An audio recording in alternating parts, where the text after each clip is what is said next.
representative of California's 5th Congressional District, Tom McClintock, live from Washington, D.C. Good morning, Congressman. Thank you for joining us. Well, good morning, Jim. It's a pleasure. Republicans control the House. Democrats control the Senate. Given the partisan divide now, will the 118th Congress be able to get anything done? Well, you know, the two houses are specifically designed to disagree with each other, even when they're controlled by the same party. The founders wanted that. They wanted a great big food fight every time a decision was being made. They wanted the issues held up to every conceivable light.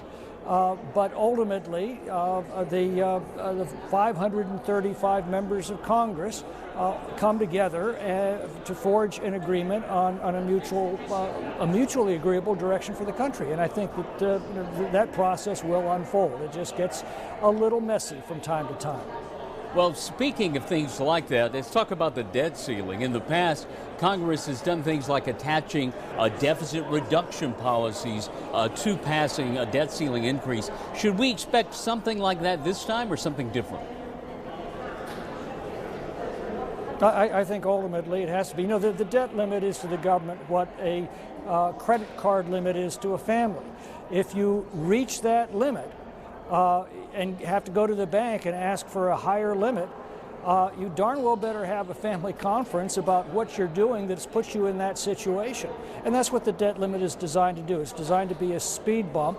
Ultimately, it has to be increased to accommodate the deficit spending that has been authorized.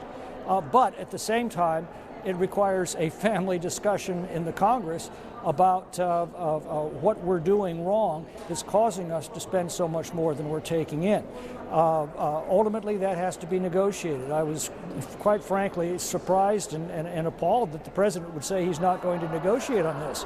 Well, what does he think this whole process is about? It's about negotiation. Well, another big issue here in the Valley is water, and despite the recent rains, we still are worried about it. You've recently introduced a bill called the Water Supply Permitting Coordination Act. Can you explain what that would do? Yeah, it simply strips away a lot of the red tape that is preventing us from building new dams. It puts one agency, the Bureau of Reclamation, in charge of establishing a specific deadline and coordinating the studies to run simultaneously rather than one after the other. That has basically caused the process of building new dams to be infinitely complicated, infinitely time-consuming, and ultimately cost-prohibitive. You know, I served as chairman of the Water and Power Subcommittee on Natural Resources for several years, and what I learned in that time is droughts are nature's fault, they happen, but water shortages are our fault.